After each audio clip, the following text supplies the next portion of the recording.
중앙선거관리위원회는 지난 4월 15일 총선 당시 투표소에서 사용한 비접촉식 체온계 등 방역 물품을 학교와 유치원 등 필요한 기관에 제공키로 했다고 8일 밝혔습니다. 체온계는 시군 선관위가 각 지방자치단체에 넘겨 개학이나 개원을 앞두고 있는 학교, 유치원 등 시급하게 필요한 곳에 우선적으로 배부할 방침입니다. 교육부가 이태원 클럽 집단 감염 사태에 대응해 기존에 예정되어 있던 개학 일정을 일주일씩 연기한다고 발표했습니다. 교육부는 지난 8일 이태원 클럽발 집단 감염으로 신규 확진자가 급증하면서 당초 계획대로 등교 일정을 진행하기에는 무리가 있다고 판단해 이 같은 결정을 내렸다고 전했습니다. 부산시 교육청이 지역 내 초중고등학교 모든 학생에게 코로나19 극복을 위한 교육 재난지원금 10만 원씩 지급한다고 발표했습니다. 김석준 부산교육감은 학부모들의 경제적 부담을 덜어주고 지역 경제 활성화를 위해 지원한다고 전했습니다. 한국교원단체 총연합회는 지난 10일 스승의 날 기념 교원 인식 설문조사 결과를 발표했습니다. 전국 유치원, 초중고등학교, 대학교원 5,767명을 대상으로 실시됐습니다. 교사 79%가 교육부의 유아, 초등, 중등 교육 권한을 시도교육청에 이양하는 형 정부의 교육 거버넌스 개편에 반대하며 지방교육자치가 도입되면 추진될 가능성이 있는 교원 지방직화에는 응답자 90%가 반대하는 것으로 나타났습니다.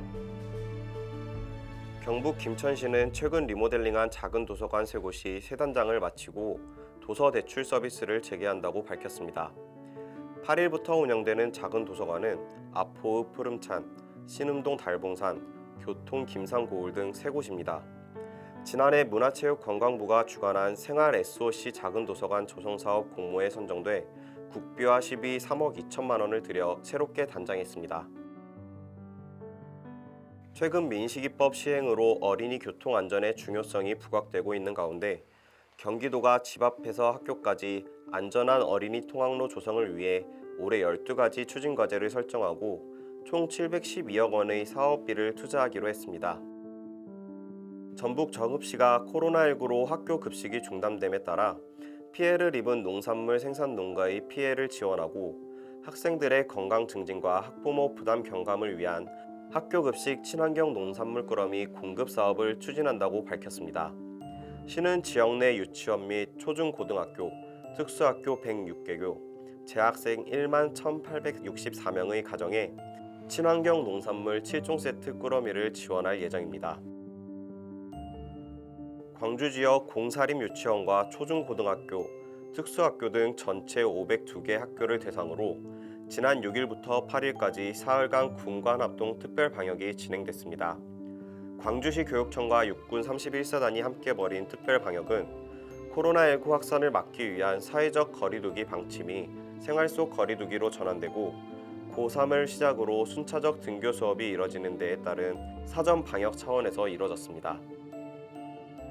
등교가 개시된 후에도 코로나19 감염병 위기경보 단계가 경계 이상일 경우 일정 기간 보호자 책임 아래 가정학습을 하고 출석을 인정받을 수 있게 됐습니다. 그동안 유치원, 초등학교 저학년부터 등교를 시키는 걸 두고 불안감을 호소하는 학부모들이 청와대 국민청원까지 제기하며 등교 선택권을 요구하자 이를 우회적으로 인정한 것으로 풀이됩니다.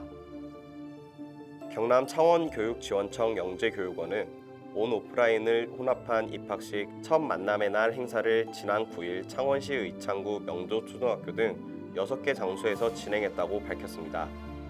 코로나19 생활 속 거리두기로 분산해 개최한 이번 행사에는 창원, 마산, 진해 3개 영재교육원 입학생 600명, 학부모 600명, 강사 128명이 참석했습니다. 경남도와 도교육청이 지난 8일 도교육청에서 감염병 전문가들이 참석한 가운데 등교 수업 대비 방역대책협의회를 개최했습니다. 이번 협의회는 생활방역 체계로 전환과 함께 코로나19 확산 방지 대책 점검을 위해 마련됐습니다.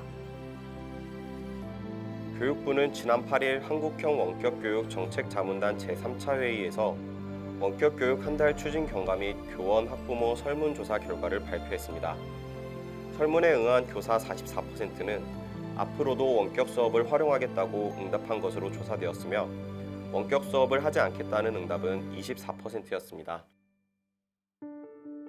울산교육청은 지난 7일 시교육청에서 학부모 독서교육지원단 위촉식을 열었습니다. 시교육청은 2016년부터 매년 초중고등학교 학부모를 대상으로 독서교육지원단을 선발해 오고 있으며 올해는 20명을 선발해 내년 2월까지 학생 독서교육 및 독서활동을 지원할 계획입니다. 안양시는 초등학생들의 방과 후를 지도할 다함께 돌봄센터 1호점이 지난 7일 개소식과 함께 문을 열고 운영에 들어갔다고 밝혔습니다. 총 면적 83제곱미터 규모의 돌봄센터는 돌봄교실, 사무공간, 화장실 등을 갖추고 있습니다. 센터장 1명과 돌봄교사 1명 등 2명이 근무하며 방과 후 초등학생들을 대상으로 기초학습 지도와 특기 적성 교육은 물론 급식 및 간식도 제공할 예정입니다. 양천구는 관내 초등학교 스쿨존 4개를 대상으로 어린이 보호구역 불법 주정차 즉시 단속 스마트 횡단보도 사업을 추진한다고 밝혔습니다. 구는 어린이 보호구역에서의 교통안전을 확보하기 위해 본 사업을 구상했고 지난 3월 서울디지털재단이 실시한 스마트 도시 서비스 실증 지원 사업 공모에 지원해 최종 선정됐습니다. 전북 전주에서 만든 전통 한지로 제작한 지역사회 교과서가 올해는 전주뿐 아니라 임실지역 학생들에게도 보급됩니다. 한국전통문화전당은 그동안 전주에만 국한하던 전주 전통 한지 보급을 올해는 임실 관내 초등학교까지 확대했다고 밝혔습니다. 울산시 교육청은 미래형 학교 공간 구성을 위한 학교 공간 혁신 프로젝트 영역단위 대상학교 9개교를 선정했습니다. 대상 학교는 강남초, 강동초 등 초등학교 5개교, 화암중, 화진중 등 중등 2개교, 무룡고, 삼상고 등 고교 2개교입니다. 강은희 대구교육감은 지난 6일 시도교육감 회의에서 고등학교 3학년을 제외한 나머지 학년의 등교 수업 일정은 교육부의 방침을 따를 예정이지만 등교 방식에는 조금 변화가 있을 것으로 보인다며 초등학교 저학년의 경우 등교 일정 및 방식 모두 변화가 있을 것이다라고 밝혔습니다. 농촌, 산촌, 어촌이 많은 전남에서는 소규모 초중학교를 중심으로 같은 날 등교 수업을 진행키로 했습니다. 전남도 교육청은 교육부의 각급 학교 등교 수업 방침과 관련해 전교생 60명 이하의 초중학교의 경우 교육감 재량으로 등교 수업을 시작하기로 최종 결정했습니다. 광주시립미술관은 오는 19일부터 관람 예약제 형태로 미술관을 개관한다고 밝혔습니다. 시립미술관이 예정대로 개관하게 되면 지난 2월 25일 이후 84일 만입니다. 시립미술관은 우선 관람 예약제를 통해 전시관을 제한적으로 개관할 방침입니다.